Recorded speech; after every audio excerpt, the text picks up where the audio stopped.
Selamat malam, berjumpa lagi di channel Kang Safi. Sebelum kita masuk ke cerita horornya, alangkah baiknya teman-teman klik subscribe dan like agar kami lebih bersemangat lagi dalam membuat konten terbaru.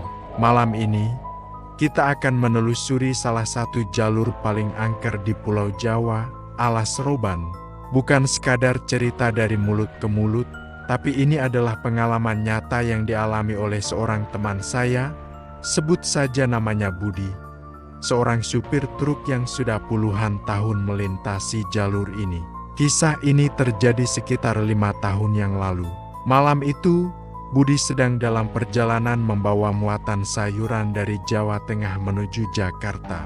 Jam sudah menunjukkan lewat tengah malam, waktu di mana Alas Roban terasa paling mencekam. Jalanan berkelok, kanan kirinya hutan lebat yang gelap gulita, hanya diterangi lampu truknya yang menyorot ke depan. Seperti biasa, Budi menyetir dengan santai, ditemani alunan musik dangdut dari radio tuanya. Tapi malam itu, ada sesuatu yang terasa berbeda. Udara terasa lebih dingin dari biasanya, dan bulu kuduknya tiba-tiba berdiri tanpa alasan yang jelas. Ia mencoba mengabaikannya, mungkin hanya karena lelah, pikirnya. Saat melewati sebuah tikungan tajam yang dikenal cukup rawan, tiba-tiba mesin truknya mati mendadak. Panik, Budi mencoba menyalakannya berkali-kali, tapi tidak ada respons. Hanya suara jangkrik dan desau angin yang terdengar dari luar. Sial, pikirnya, mogok di tempat seperti ini adalah mimpi buruk setiap supir. Dia memutuskan untuk turun dan memeriksa mesin. Dengan hanya berbekal senter kecil, ia membuka kap mesin. Asap tipis mengepul, tapi tidak ada yang terlihat rusak parah.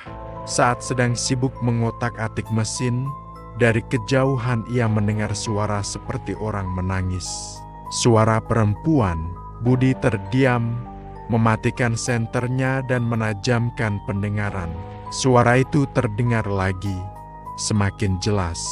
Datangnya dari arah hutan di seberang jalan. Jantungnya mulai berdebar kencang. Siapa yang menangis di tengah hutan belantara selarut ini? Rasa penasaran bercampur takut mendorongnya untuk menyorotkan senternya ke arah suara itu. Cahaya senter menembus kegelapan, menyapu pepohonan rimbun. Dan di sanalah dia, sosok perempuan berambut panjang, mengenakan baju putih kusam, sedang duduk membelakanginya di bawah pohon besar. Tubuh Budi seakan membeku. Keringat dingin membasahi pelipisnya. Ini bukan manusia, dia tahu itu. Cerita-cerita seram tentang Alas Roban yang sering ia dengar kini menjadi nyata di depan matanya. Dia ingin lari, masuk ke dalam truk dan mengunci diri, tapi kakinya seakan terpaku di tanah. Perlahan, sosok itu menoleh. Wajahnya pucat pasi, dengan mata yang kosong dan hitam legam. Tidak ada ekspresi di wajahnya, hanya tatapan dingin yang seolah menembus jiwa. Lalu, bibirnya yang pucat bergerak, mengucapkan sesuatu yang tidak jelas, lebih seperti bisikan lirih yang terbawa angin. Budi tidak tahan lagi. Dengan sisa keberanian yang ada, ia membanting kap mesin, melompat masuk ke dalam kabin, dan mengunci pintunya rapat-rapat. Tangannya gemetar hebat saat mencoba menyalakan mesin lagi. 1 kali, 2 kali, gagal. Sambil terus merapal doa apa saja yang ia ingat, ia mencoba untuk yang ketiga kalinya. Ajaib, mesin truk meraung hidup. Tanpa pikir panjang, Budi langsung menginjak gas sedalam-dalamnya, meninggalkan tempat itu secepat yang ia bisa. Lewat spion, ia melihat sosok itu masih berdiri di pinggir jalan, menatap kepergiannya dengan tatapan yang sama. Sepanjang sisa perjalanan, Budi tidak berani mematikan mesin atau bahkan sekadar menoleh ke belakang. Ia terus mengemudi tanpa henti, jantungnya masih berdegup kencang. Baru setelah fajar menyingsing dan ia memasuki area yang lebih ramai, Ia berani berhenti di sebuah warung untuk menenangkan diri. Kepada pemilik warung, seorang bapak tua, Budi menceritakan pengalamannya. Bapak itu hanya tersenyum tipis dan berkata, "Kamu beruntung, Mas. Banyak yang diganggu lebih parah dari itu. Ada yang diajak berputar-putar di jalan yang sama sampai pagi. Ada juga yang kendaraannya didorong masuk jurang. Sosok yang kamu lihat itu adalah salah satu penunggu jalur ini. Dia tidak mengganggu kalau kita tidak punya niat jahat dan selalu ingat pada Yang Kuasa." Sejak malam itu, Budi tidak pernah lagi berani melintasi Alas Roban sendirian di atas jam 10 malam. Jika terpaksa, ia akan menunggu supir lain dan konvoi bersama-sama. Baginya, pengalaman itu adalah pengingat bahwa ada dunia lain yang hidup berdampingan dengan kita, dan kita harus selalu menjaga sopan santun dimanapun kita berada, termasuk di tempat-tempat yang dianggap angker seperti Alas Roban.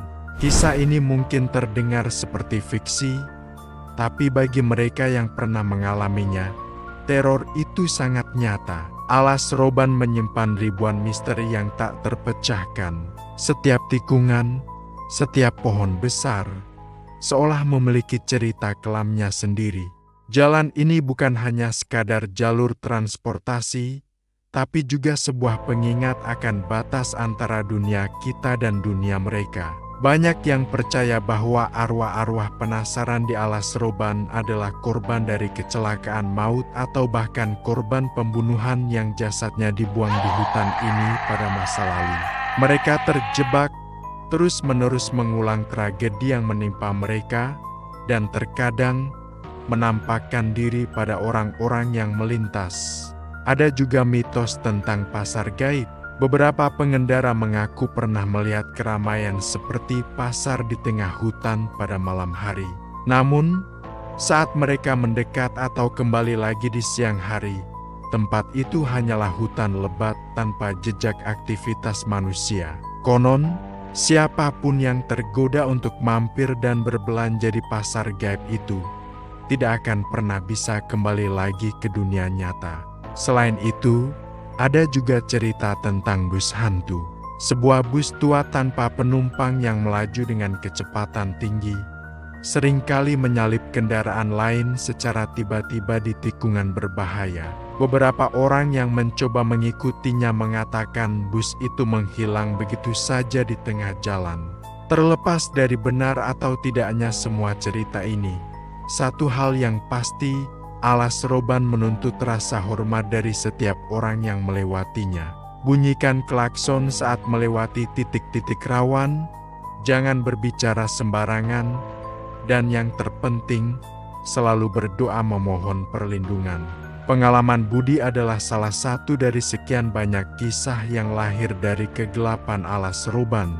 Sebuah pelajaran berharga tentang keberanian, kerendahan hati, dan keyakinan. Malam mungkin membawa ketakutan, tetapi fajar selalu menjanjikan harapan baru.